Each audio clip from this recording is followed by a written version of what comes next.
Good afternoon. Welcome to today's CI Tools webinar.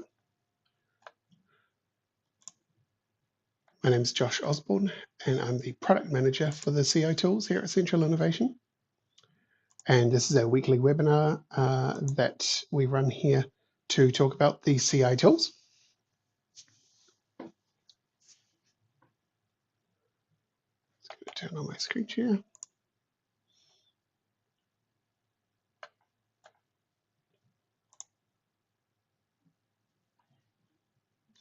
If you've been here for the last couple of weeks, you will have seen that we've been looking at the new features that we added in a pretty significant update to the Sites tool to add a bunch of things to do with landscaping in particular in ArchiCAD using the Sites tool. My apologies, there's construction going on next door, so you may occasionally hear loud banging or things falling on the ground, but that's okay. So yes, we've looked at the Sites tool recently with some new updates there. Hopefully some of you have had a chance to try those out and see if they do what you like and that sort of thing. This week, we are going to be going back to covering basics of some of the tools again. Today specifically, we will be looking at the Doors and Windows tool just from a starting out point of view. So this will be if you haven't used the Doors and Windows tool before, or maybe you've used it a little bit. Maybe you have heard about it, but you're not sure if it would do what you would want it to and that sort of thing. So we're going to start looking at that this week as well. However, I do just want to mention that we had a bit of a problem with our licensing earlier this week. So we released an update late last week to handle some changes in the way that the tools work with cloud licensing.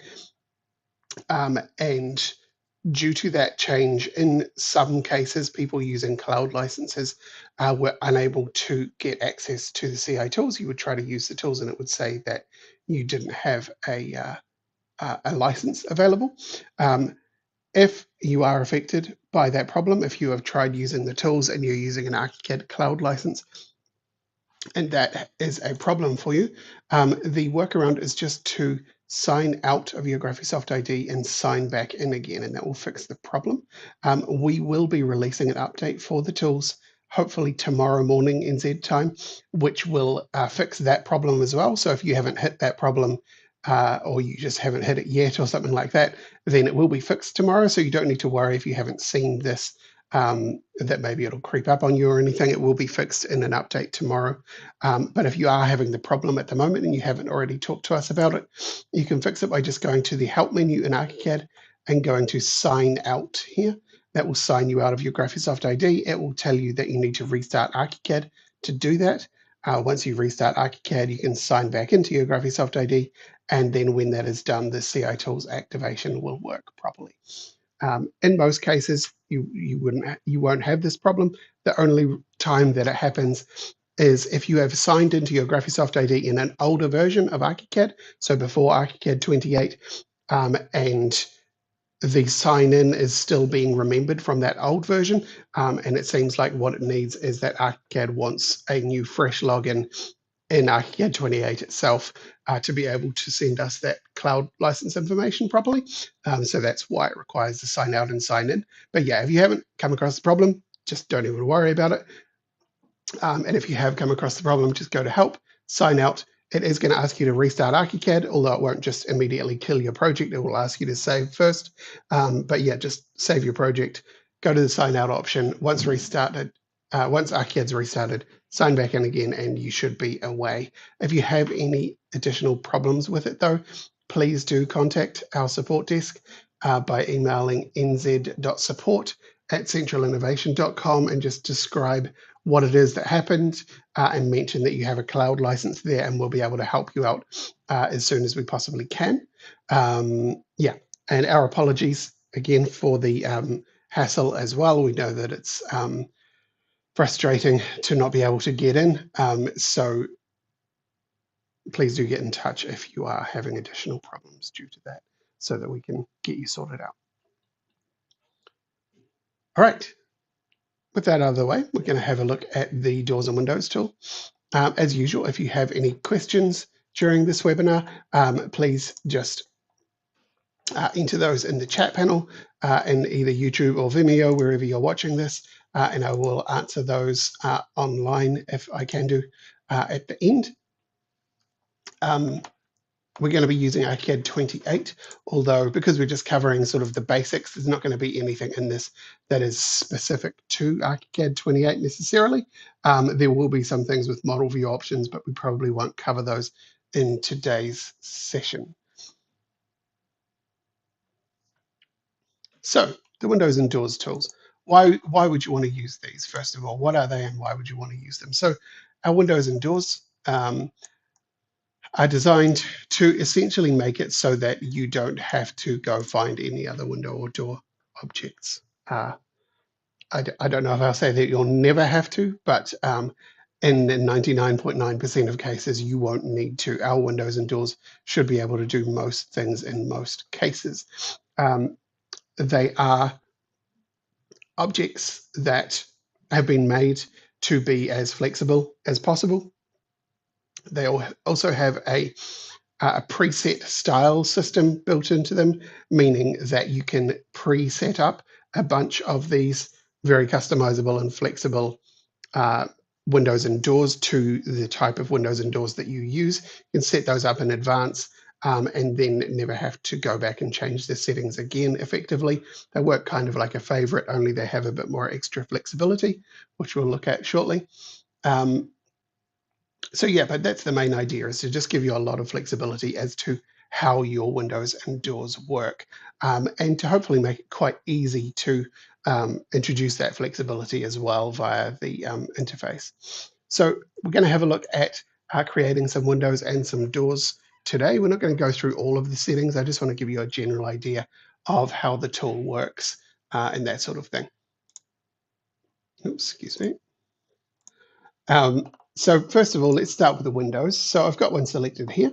And if I go into the settings for this one, the first thing that you may notice here is that in the CI Tools Doors or Windows library, there is only one window type available. There's no other options for Windows. And the idea here is basically making it so that you don't have to decide what kind of window you want to use until you get to the point when you decide what it is. So you can place in this individual window element and at any point change it to be whatever kind of window you want. So at the moment we have this large fixed panel with three smaller ones down the side here.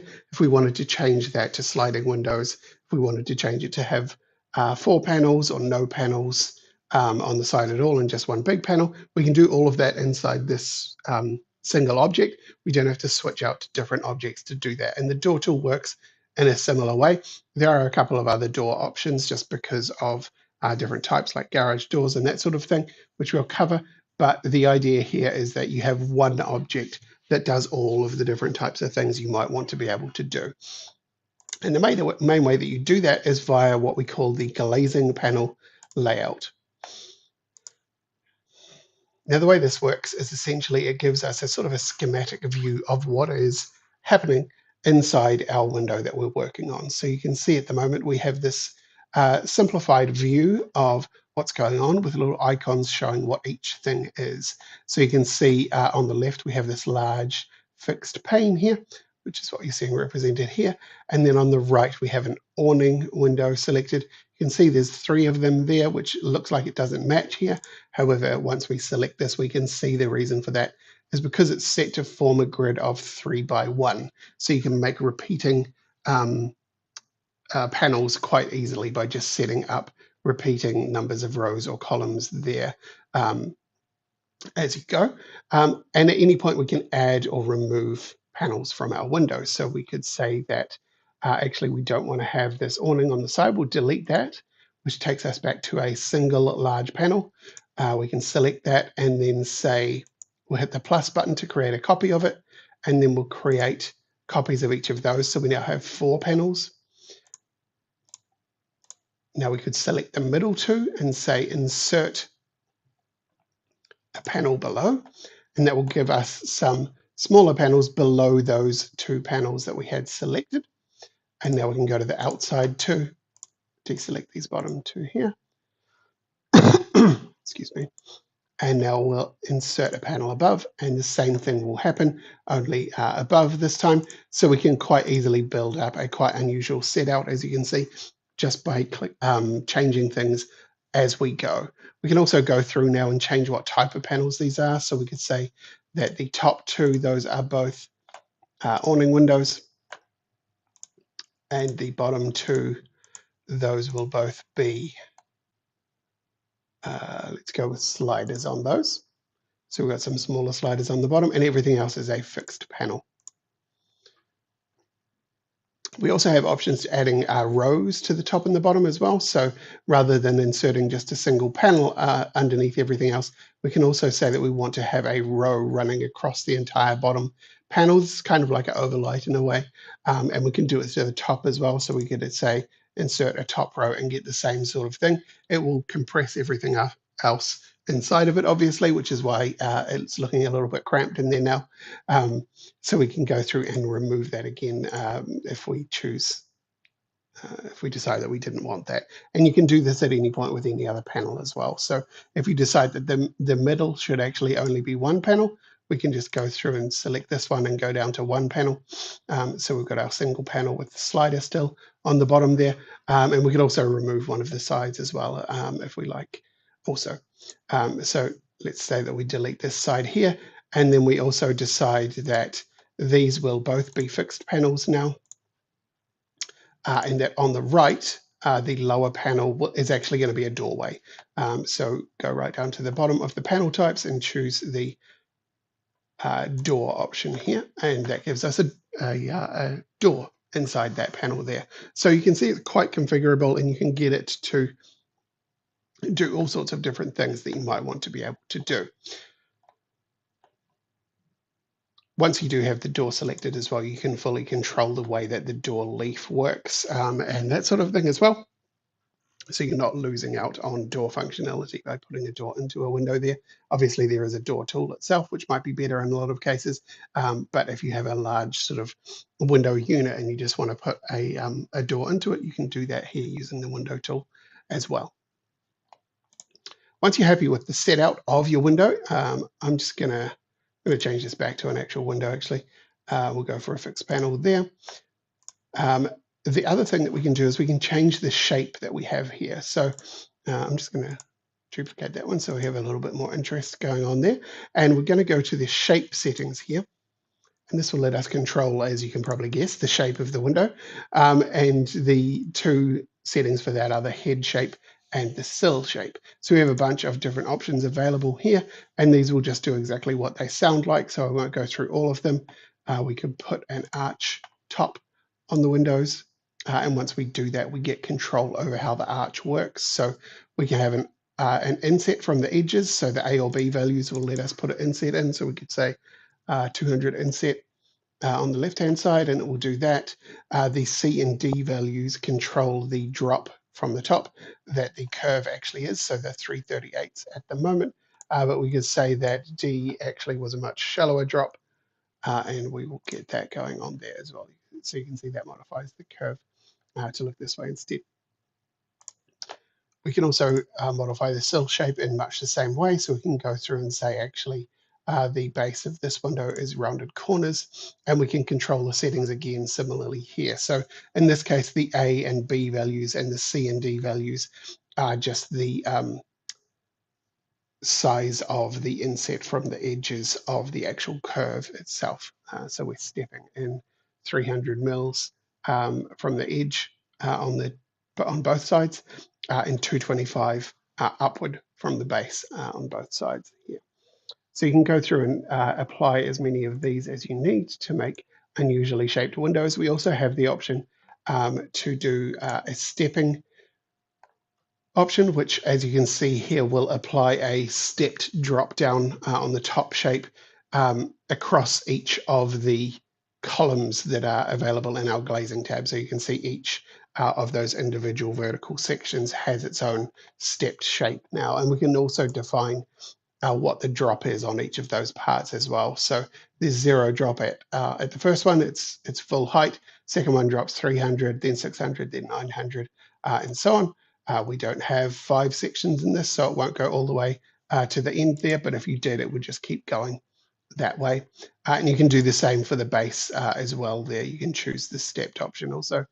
Um, there's also a polygon option as well, which will let you modify kind of similar to steps, but you can actually make them unequal angles, so that you could say that the A value is 200, for instance, and we get a sort of an angled top on that one, but the rest are still flat. So you can mix and match to a certain extent as well. And that will work kind of like the falling to left and falling to right options, which just give you angled tops here. So we could say 45 degrees with this. You'll see it does something similar to that, only it'll do it at the individual vertical unit rather than the entire window itself. We also have some controls over on the right here to control the way that the joining works for this window. So what happens on the edges of the windows, it's defaulting to frame, and that's probably what you'll want to use in 90% of cases. But should you need to, there are further options as well. So for the head option, we can set that to be a half transom or a glass joint, which will essentially just make it so that there is no frame at all. So we could say the top has nothing there. So this will be useful if you have another window on the story above that you want this one to join into or something like that. Or maybe it is somehow unframed, or you have a frame that is being placed as part of a separate object, or maybe it's part of the custom profile for a wall or something like that. You can just turn off the top entirely by saying you want a glass joint there. And the same for the sides as well. So you could say that the left jamb is a glass joint, and it will just give it no edge there. It will miter it in the corner as well. So this is useful for, not in the corner, sorry, at the end. This is useful for corner windows though, so that you can just have 2 windows meet in a corner. And have a nice join there. And if they're not meeting at 45 degrees, you just set what angle you do want them to meet at, and that will take care of that for you. And then there's also the option to have a corner post as well, which will just give you a corner post, but not a full frame at the end, which can also be useful. So with all of those options to define the sort of the way that the window works, the setup of the window and the structure of it, we also have a lot of additional options to cover most of the details of how the window works. So for instance, if I go into the frame settings here, you can see you can control most of the details of how the frame is set out in this window. We can add a sill profile and choose how the inner frame works. So that will apply to some of these ones here. We can choose how the glass is applied. So if it's single, double, or triple glazing, what size the glass is, like what thickness it is, and what surface it uses. We recently added the ability to add visibility strips to windows.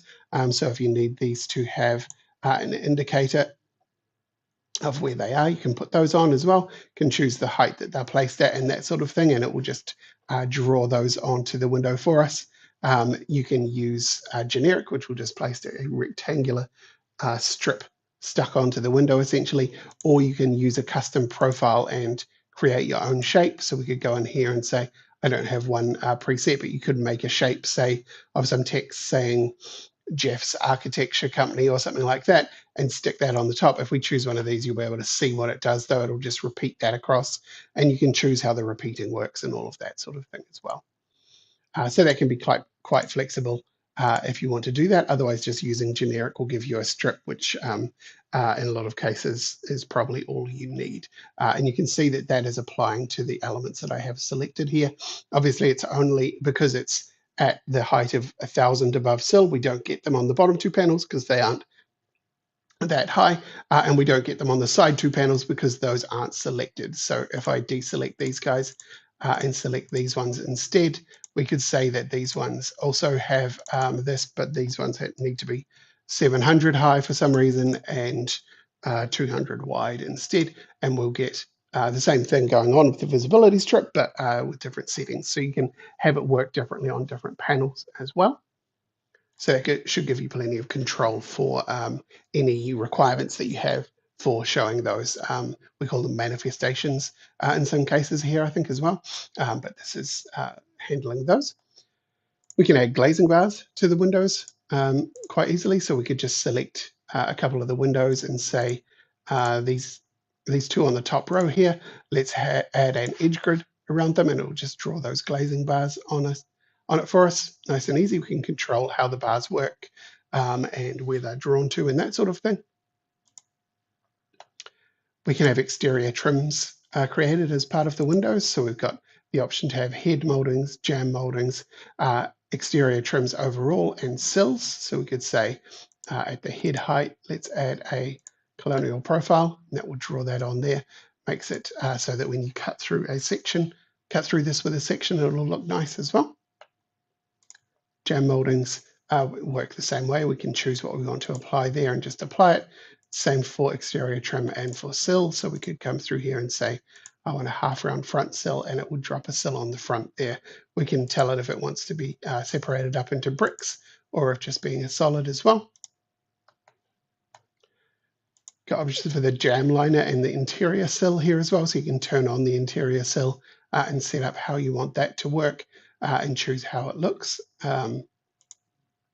Interior trims are available here, so we can turn those on just by choosing something other than no. We go colonial there, you'll be able to see those on the other side to some extent, and you can choose how those are placed and what size they are as well. Shim spacings, exactly what it sounds like. It'll just let us add shim spacings to our windows. So we've got the options of open, filled, or timber blocking. And then we have settings to do with the surfaces. So this just lets you define the surface colors of things. The display options let us choose how it will be displayed in our floor plan and in our model views. And the schedule settings let us control some things about how it works in the schedule. In particular, this one here will let us it'll let us set how the calculation works for the various different schedulable calculation numbers we can see there for total area, daylight area, clear glazed area, and vented area. So those can be useful for that as well. And then finally, we've got reveal settings for if you want to set those up. And then the last part is the very top setting for the dimensions. So this will define the overall shape, overall size rather, of the window. You can see in my little display here that A and D are setting the size of the row. So that is the top and bottom rows that I added earlier. That sets the size of those. And then C and B set the size of the top and bottom panels that I added. So that's why this piece here is 500 high and why this bottom one here is 300 high. And we can change those to whatever we need to as well. And that will do that. So you'll see that shift up now. And because it's intersected with my visibility strip now, it has made that go away. So we'll need to modify that to get that back again. This also lets you set the width of the window and in the height here as well. And then if you have a sill that you don't want to be at the base of the window, you can push that up here. So as you can see in this diagram, it might be that you have a window that is hanging below the base or something, so you want to move it down there or up further for some reason as well. So that's the main settings of the window, and as I say, it'll let us basically design whatever kind of window that we want. And again, the idea here is that at any stage in the process of designing our building, we can go in and drop in one of these windows with just the default settings. We don't have to decide what panels are in it or what the trims look like or what kind of frames it has or anything like that beforehand. We can just place a default settings window and then come back at multiple points during the course of the project's life and revisit the settings for that, so we can go through and add additional panels to it. We can change the framing. We can change the way the joins work at the end. We can do all of that stuff in the settings for this window. So it's designed to sort of go with you all the way along the design process rather than forcing you to make a decision at any specific point. All right. I see that I have talked a little bit too much and run out of time already, and we've only looked at the window, but that's fine because we can spend all of next session looking at the door uh, instead. I'm just going to quickly pause and see if we've got any questions, though. So if you have any questions, just enter those in the chat panel, and I will see those.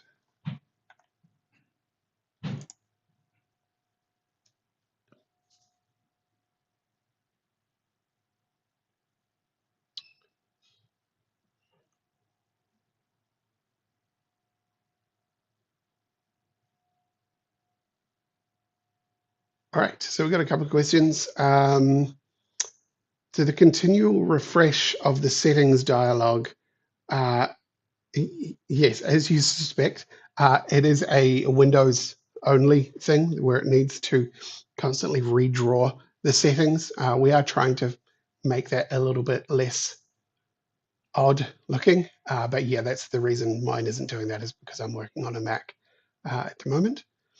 Um, when are the tools going to be using building materials rather than fills and surfaces? That's a good question. We've had well, I don't think we've actually had any customers ask us about this before you, but we definitely are planning on doing that. As you may know, we added that to the coverings tool last year, so that it makes it so that when you do component lists and stuff like that, you can easily get the values out of your windows and out of your coverings.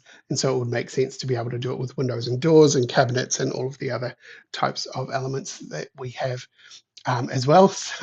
Um, so yeah, so definitely we are planning on doing that at some stage. I don't have a specific timeline for when we're going to do it just yet, though. Although I would be interested to hear from you why you want to do it. I assume it's for scheduling out and probably doing carbon and that sort of thing. But I'd be keen to know what the use case is, just so that we can make sure that we get that covered with whatever we do eventually do with that. But yeah, we don't have an ETA on that. If there's anyone else watching who is interested in having the windows and doors use building materials for some reason, I would love to hear A, that you are interested, and also B, why you're interested and what the specific use case is for it. Because yeah, as we build that sort of thing, it's good to know how people want to actually use it, so we know things like, which parts of the which parts should be different building materials and which parts can all sort of be the same one and that sort of thing. So it'd be great to hear from you on that. But yes, as to the question of when, I can't give you an answer, but we do definitely know that that's a thing we want to do. So the rules for placing windows and doors, there's no special rules for ours. It's just the same as the way that ArchiCAD window and door placement works. So you place down the window, you get the little,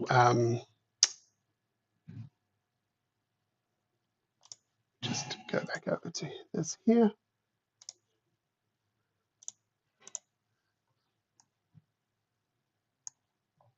bit of wall here, there we go.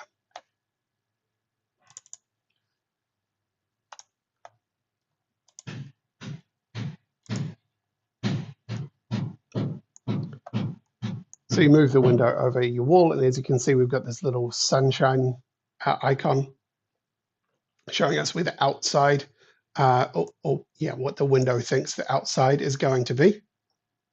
So we click to place that, and then we click to place the opening direction the same as before. So if it should open inward or outward, and if it should open to the left or the right. Yeah, it's the same as the ArchiCAD ones. So yeah, it will just it will do what those ones it'll work the same way as those ones do.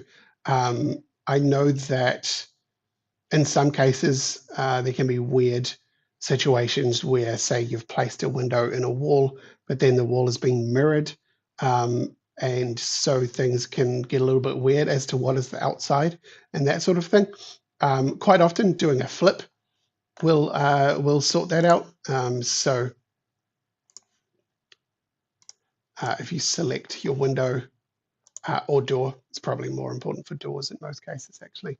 But if you select your window and do a flip here, that can solve that sort of problem quite often. So you can see my dimension marker flip from the outside to the inside when I did that, because it's changed the way that it thinks the outside is. So you can change that after the fact. In a lot of cases, though, if you do have weirdness turning up because of how it was placed and then subsequently edited, it can be easier to just pick up the settings of it, delete it, and place it again quite often. I find that that's just an easier way than figuring out what is pointing at what. But yeah, it should work the same way as the ArchiCAD windows and doors do.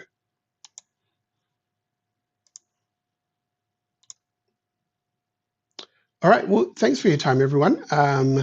It looks like that's all the questions we have for today.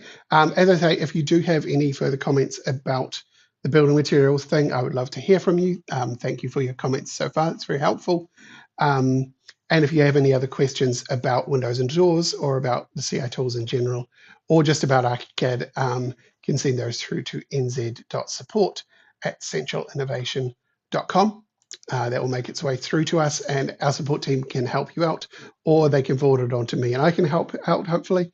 If you have any suggestions for things that you would like to see future webinars of, maybe a specific topic, maybe how to do a certain thing, or that sort of thing, please send that through to the same place as well, and that'll make its way through to me. I am always looking for ideas of things to cover here, because I have run out of ideas at the moment, which is why we are back to the start of covering this for newbies, although that's still useful as well. But yeah, that's all from me for today. Thank you very much for your time, everyone, and I will catch you at the next one.